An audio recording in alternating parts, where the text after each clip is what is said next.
ಚಕ್ರವರ್ತಿ ಚಂದ್ರಚೂಡ್ ಯೂಟ್ಯೂಬ್ನಲ್ಲಿ ನಿರ್ಮಾಪಕರ ಬಗ್ಗೆ ಹಗುರವಾದಂತಹ ಒಂದು ಪದವನ್ನು ಬಳಕೆ ಮಾಡಿರುವಂಥ ಹಿನ್ನೆಲೆಯಲ್ಲಿ ಕರ್ನಾಟಕ ನಿರ್ಮಾಪಕರ ಸಂಘ ಅದನ್ನು ತೀವ್ರವಾಗಿ ವಿರೋಧವನ್ನು ವ್ಯಕ್ತಪಡಿಸ್ತಾ ಇರುವಂಥದ್ದು.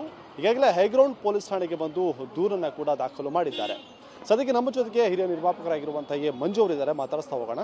ಸರ್, ಚಂದ್ರಚೂಡು ಯಾವಾಗ ಈ ಪದವನ್ನು ಬಳಕೆ ಮಾಡೋದು ನಿಮ್ಮ ಗಮನಕ್ಕೆ ಯಾವಾಗ ಬಂತು? ಲೈಕ್ ಅದನ್ನು ನೋಡಿದ ತಕ್ಷಣ ಏನು ಅನ್ನಿಸ್ತು ಸರ್? ಸಹಜವಾಗಿ ಶಾಕ್ ಆಗುತ್ತೆ ಸರ್. ನೀವು ಕೂಡ ಸಾಕಷ್ಟು ಸಿನಿಮಾಗಳನ್ನ ಪ್ರೊಡ್ಯೂಸ್ ಮಾಡ್ಕೊಂಡು ಬಂದಿದ್ದೀರಾ. ಸೊ ಸಡನ್ನಾಗಿ ನಿರ್ಮಾಪಕರಂಥ ಪದ ಬಳಕೆ ಮಾಡೋದು ನನಗೆ ಅಂತ ಅನಿಸ್ಬಿಡುತ್ತೆ ಸಹಜವಾಗಿ. ಯಾಕಂದರೆ ನೀವು ಕೂಡ ಒಬ್ಬರು ನಿರ್ಮಾಪಕರು. ಅವ್ರು ಹೇಳಿರೋ ಪದ ಏನು, ಎಷ್ಟು ಅದನ್ನು ಸೂಕ್ತ ಅಲ್ಲ ಅಂತ ಅನ್ಸುತ್ತೆ ಸರ್ ನಿಮಗೆ? ನಿನ್ನೆ ಸಂಜೆ ನನಗೆ 8 ಪ್ರೊಡ್ಯೂಸರ್ ಅಸೋಸಿಯೇಷನಿಂದ ಎಲ್ಲ ತುಂಬ ಪ್ರೊಡ್ಯೂಸರ್ ಫೋನ್ ಮಾಡಿದ್ರು. ಸರ್ ಇದು ನೋಡಿದ್ರೆ ನಾನು ನೋಡಿಲ್ಲ, ಕಳಿಸಿದ್ದೆ. ಅವರು ಫಸ್ಟ್ ಒಂದು 25 ಸೆಕೆಂಡ್ ಕಳಿಸಿದ್ರು. ಅದು ನೋಡಿ ಫುಲ್ ಬೇಕು ಅಂದೆ. ನಾನು ಕಂಪ್ಲೀಟ್ ನೋಡಿದೆ, 18 ನಿಮಿಷದ್ದು ನೋಡಿದೆ ವಿಡಿಯೋ. 18 ನಿಮಿಷ ನೋಡಿದಾಗ ಅವರು KVN ಸಂಸ್ಥೆ ಬಗ್ಗೆ ಮಾತಾಡಿದ್ದಾರೆ. KVN 200 ಕೋಟಿ ಕೊಟ್ಟರು, 300 ಕೋಟಿ ಖರ್ಚು ಮಾಡಿದ್ದಾರೆ. ನಾನು ಹೇಳಿದೆ, ಇವ್ರು ಯಾರು? KVN ಕಂಪ್ನಿಯವ್ರು ಬಂದಿದ್ದಾರೆ. ಈಗ ಅವ್ರ ಪರವಾಗಿ ಅವ್ರ ಕಂಪ್ನಿಯವ್ರು ಬಂದಿದ್ದಾರೆ. ಅವ್ರು ಹೇಳಿದಾರಾ? ಆಮೇಲೆ ಅವ್ರ ಬಗ್ಗೆ ಮಾತಾಡೋದು ನಮ್ಗೆ ಏನಿದೆ? ಅವ್ರಿಗೆ ಅನ್ಯಾಯ ಮಾಡೋರಾ? ಕಾನೂನು ಸೆನ್ಸರ್ ಬಗ್ಗೆ ಮಾತಾಡಿದ್ದಾರೆ. ಕೋರ್ಟ್ ಬಗ್ಗೆ ನಾವು ನ್ಯಾಯಾಲಯ ಬಗ್ಗೆ ಇವ್ರಿಗೆ ಗೊತ್ತಾ? ನ್ಯಾಯಾಲಯ ಮೋಸ ಇದೆಲ್ಲ ಯಾಕೆ ಹೇಳಬೇಕು? ಇವ್ರಿಗೆ ಗೊತ್ತಿದೆಯಾ? ಗೊತ್ತಿರ ಯಾಕೆ ಇಲ್ಲ ನಮ್ಮ ಹತ್ರ ಹೇಳ್ತೀರಾ? ಅಲ್ಲೇ ಹೋಗಿ ಹೇಳ್ಬೋದಲ್ಲ. ಆಮೇಲೆ ನಿರ್ಮಾಪಕ ಕೆಲವರು ಕಾಂಡಾಮ್ಸ್ ಕೊಟ್ಟಿದ್ದಾರೆ, ಬಾತ್ರೂಮಲ್ಲಿ ಇತ್ತು. ಇವ್ರು ನೋಡಿದಾರಾ?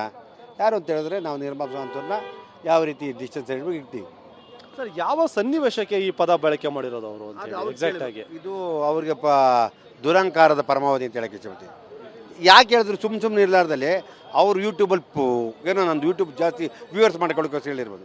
ಅದರಿಂದ ಆ ಥರ ಆಗಬಾರ್ದು ಸರ್. ನಿರ್ಮಾಪಕಕ್ಕಷ್ಟೇ ಇವತ್ತು ಏನಿದೆ ಅಂತ ನಿರ್ಮಾಪಕ ಗೊತ್ತು. ಇವತ್ತು ನವಂಬರ್, ಡಿಸೆಂಬರ್, ಜನವರಿಗೆ ಸುಮಾರು 200 ಕೋಟಿ ಲಾಸ್ ಆಗಿದೆ ಚಿತ್ರ. ಬರೀ 3 ತಿಂಗಳಿಗೆ, ಇನ್ನು 9 ತಿಂಗಳು ಲೆಕ್ಕ ಹಾಕೊಳ್ಳಿ. ಯಾವ ರೀತಿ ನಿರ್ಮಾಪಕ ಸಂಕಷ್ಟದಲ್ಲಿದ್ದಾರೆ? ಯಾಕೆ ಈ ರೀತಿ ಮಾತಾಡ್ತೀರಾ? ಚಿತ್ರಂಗ ಯಾವ ರೀತಿ ಮಾಡಬೇಕು, ಏನು ಬೆಳೆಸಬೇಕು, ಏನು ಒಳ್ಳೇದು ಮಾಡಬೇಕು, ಅದ್ರ ಬಗ್ಗೆ ಯೋಚನೆ ಮಾಡೋಣ. ಒಳ್ಳೆ ಕಥೆಗಳು ಮಾಡೋ ಅಂತ ಕ್ರಿಯೇಟ್ ಮಾಡಿ. ಬಂದ ತಕ್ಷಣ ದುಡ್ಡುಗಳು ಪ್ರೊಡ್ಯೂಸರಲ್ಲಿ ತಂತಾನೆ ಎಲ್ಲ ನಿರ್ನಾಮ ಆಯ್ತದೆ. ಆಮೇಲೆ ನಿರ್ನಾಮ ಇದು ಬೇರೆ ಕಾಂಡಾಮ್ಸ್ ಕೊಡ್ತಾರೆ. ಇದೆಲ್ಲ ಮಾತುಗಳು ಏನರ್ಥ? ಇವನು ಯಾವ ಸಿನಿಮಾ ಮಾಡಿದ್ದಾನೆ?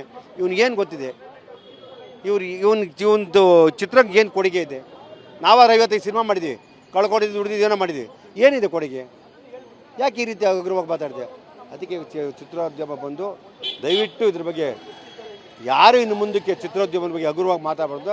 ಕ್ರಿಮಿನಲ್ ಕೇಸು ಕಂಪ್ಲೇಂಟ್ ಮಾಡಿದರೆ ಅದಕ್ಕೆ ಆವೃತ್ತಿ ಕಾನೂನಾಗುತ್ತೆ. ಕಾನೂನಲ್ಲಿ ಏನಾಗುತ್ತೆ, ನ್ಯಾಯ ಸಿಗುತ್ತೆ ಅಂದ್ಕೊಂಡು ಇಂಥವ್ರಿಗೆ ಇನ್ನು ಮುಂದಕ್ಕೆ ಚಿತ್ರೋದ್ಯಮದ ಬಗ್ಗೆ ಯಾರು ಹಗುರವಾಗಿ ಮಾತಾಡಬೇಡಿ ಅಂತ ಹೇಳಕ್ಕೆ ಬಂದಿದೆ. ಸರ್,